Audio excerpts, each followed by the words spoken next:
आपको, मैं तो आप सबको बहुत थैंक्स बोलती हूँ कि इतना पेशेंटली आप आते हो, ज्वाइन करते हो, ध्यान से सुनते हो, मेरे रटे रटाए अनुभव भी सुनते रहते हो बार बार। आपको बहुत धन्यवाद है आप सबका। दीदी एक और बात आपने कही थी कि जब इस तरह से हमारे कर्मों के अकाउंट खत्म हो जाते हैं तो हमें हमारे पार्टनर्स में या जिनके साथ भी हमारा रिलेशन है, हर रिलेशन में हमें शिव बाबा नजर आते हैं।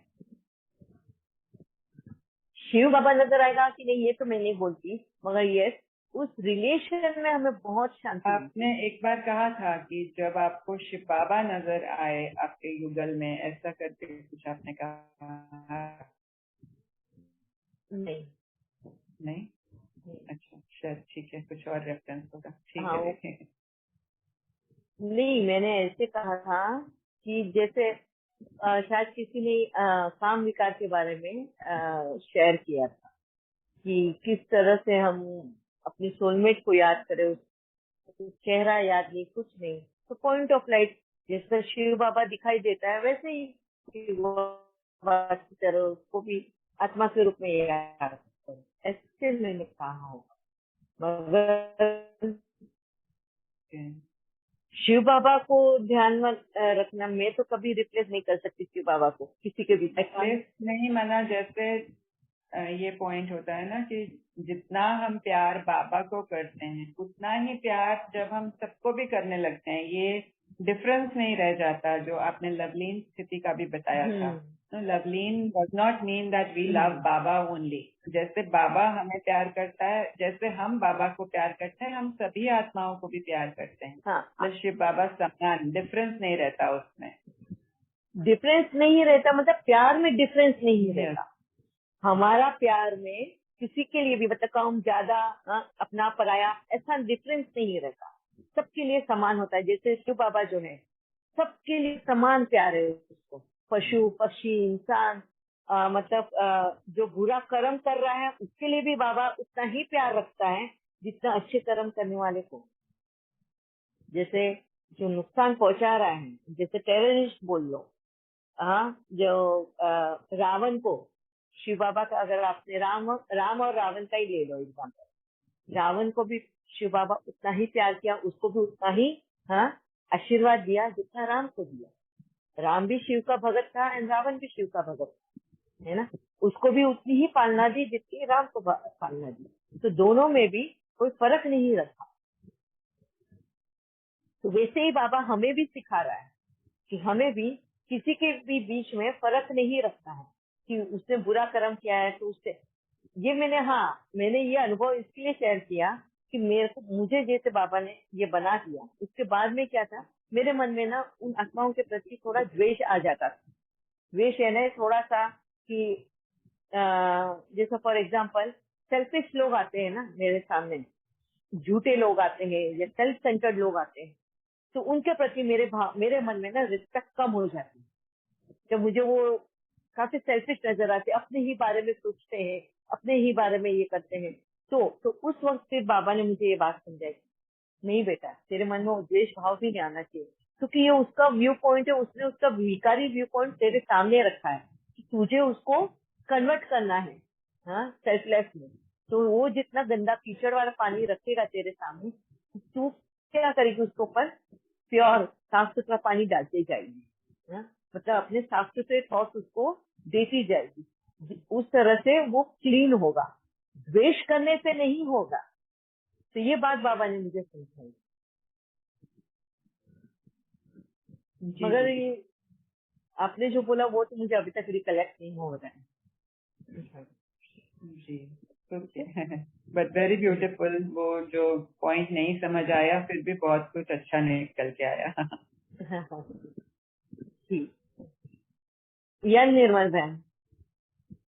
ओम शांति दीदी। ओम शांति।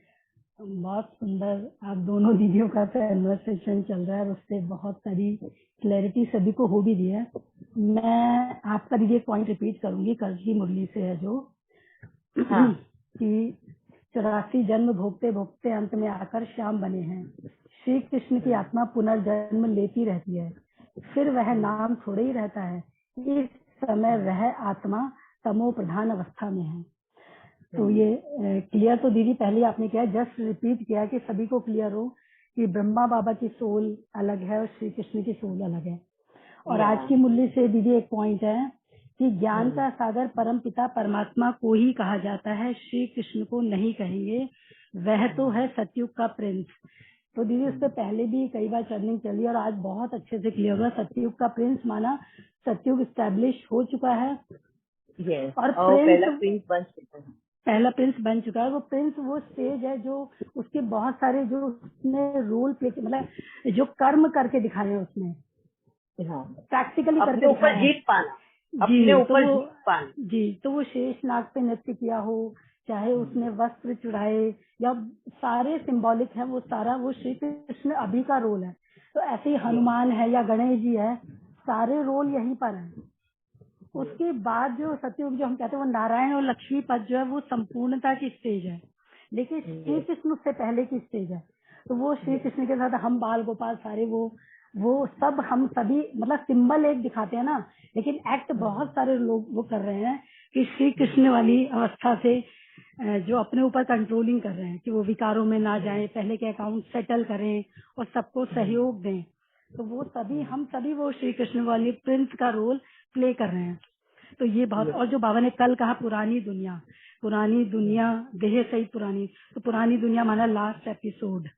तो ओरिजिनल स्टेट हमारी कहाँ है, फर्स्ट एपिसोड। अभी बाबा ने हमें सारे एपिसोड एक एक करके क्लियर किए हैं।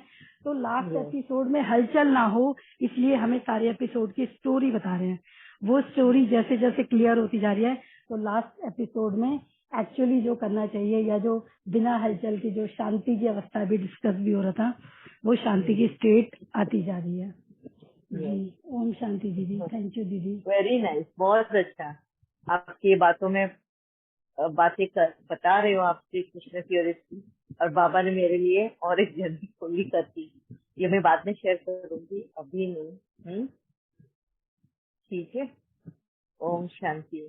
अच्छा, और किसी के हाथ दीदी एक मिनट मैं बोलूं। हाँ दीदी हाँ जी, मुरली में ये भी बोला है कि कल कि परमधाम में शिव बाबा है, फिर सूक्ष्म वतन में ब्रह्मा विष्णु शंकर है, और इसमें सतयुग में वो लक्ष्मी नारायण है। बाकी सब जो है भक्ति मार्ग की सामग्री।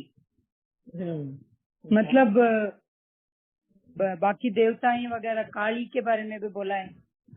बाकी जो देवताएं वो सब भक्ति मार्ग की सामग्री है। इसका मतलब वो है क्या, गणेश है और बाबा ये बताना चाहता है, वो तो बाबा हम सभी भक्ति मार्ग की सामग्री है। बाबा टाइटल दिए हुए ना, गणेश का टाइटल दिया है, हनुमान का टाइटल दिया है, विघ्नहर्ता का टाइटल दिया है, कुल देवियों का टाइटल दिया है, महाशक्तियों का टाइटल दिया है। तो हम भक्ति मार्ग की ही तो सामग्री है ना। जो अभी तक ज्ञान नहीं मिला है, जो भक्ति में घूम रहे हैं, वो किसकी तलाश कर रहे हैं? हम ही आत्माओं की तलाश कर रहे हैं, है ना। जहाँ बाबा ने हमें उस लायक बना दिया, तो हम भी इसके तो बाबा बोलता है ना 4 बजे क्यों उठने बोलता है, और बाद में बोलता है 5 बजे से तो तुम्हारे तो तुम्हारे जो पूजा करने वाले हैं वो मैं पुकार रहे हैं, तो उसकी तैयारी तुम्हें करनी है। तो वो ये बात बता रहा है। परम धाम शिव बाबा सूक्ष्म में 3 ब्रह्मा विष्णु महेश, स्थूल में लक्ष्मी नारायण, ठीक है। और बाकी के सारे भक्ति की सामग्री, मतलब हम सब है। हम जो जैसा रूप लेंगे, अगर समझो मैं विघ्न हरता हूँ, मैं अगर आपके जीवन का विघ्न हरने की सॉल्यूशन देती जा रही हूँ, तो आप लोगों के लिए मैं विघ्न हरता हूँ, भक्ति की सामग्री हो गई ना। जैसे कुल देविया, मेरे घर में अगर कमा के आने वाला इंसान जो है वो मेरे घर की लक्ष्मी है।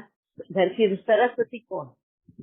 जो ज्ञान देकर पूरे परिवार को इकट्ठा रखकर संभालता है, और ज्ञान द्वारा सही मार्ग दिखाता है, वो हो गया।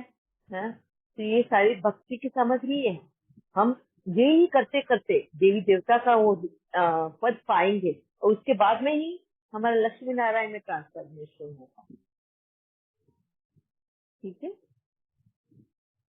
जी दीदी। ठीक है दीदी, अच्छा समझाई दी। एक पॉइंट शेयर करूं, आप कंफर्म करिएगा कि जैसे यादव, कौरव और पांडव होते ना, तो ये तीनों भी हमारे ही अंदर हैं।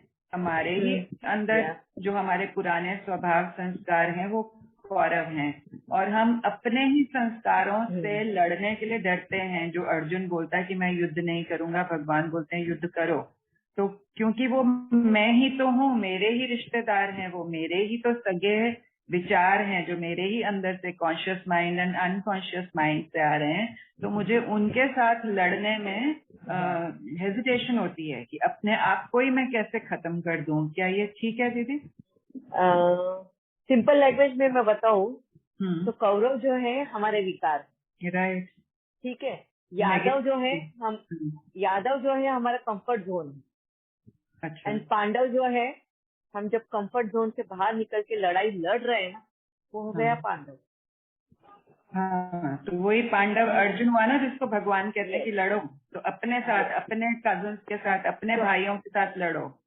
हाँ, तो अपना कंफर्ट जोन के साथ में हमको विकारों के साथ में निकलना है। मतलब कंफर्ट जोन से निकलेंगे, मतलब यादव जो है वो साथ मतलब विकारों का साथ छोड़ रहा है ना। यादवों ने क्या किया था, मतलब कृष्ण की सेना जो थी, यादवों ने बम फोड़ा, दुनिया उड़ा दी। तो हम भी अपने विकारों का के ऊपर बम फोड़ते हैं और उसका विनाश कर देते हैं। तो ये जो पॉइंट है ना खास, जब भगवान अर्जुन को कहते हैं कि तुम लड़ो, और वो बोलता है मैं अपने, जैसे भीष्म पितामह के साथ कैसे लड़ूं, तो वो उसका क्या अंडरस्टैंडिंग है? यही है कि वो अपने ही अंदर है तो अपने लगते हैं। विकार है लेकिन कमजोरी है तो मैं मेरी बोलती हूँ ना, ये मेरी कमजोरी। तो मेरे अपने भाई लोग हैं तो मैं उनके साथ लड़ नहीं पाती हूँ, उनको फेस नहीं कर पाती हूँ। ये ठीक है इसकी अंडरस्टैंडिंग? ये थोड़ा और हमको गहराई से अगर महाभारत को रिलेट करना है अपने आप के साथ में, तो थोड़ा और डिटेल में जाना होगा, नहीं तो क्या कंफ्यूजन हो जाएगा।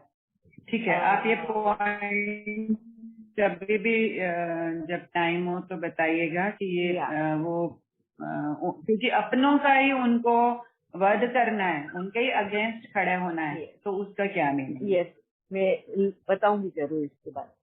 जी जी जी, थैंक यू सो मच। तो वक्त हो गया है आज, फिर अब फ्राइडे को मिलेंगे, कल नहीं होगा। ठीक है, ओम शांति।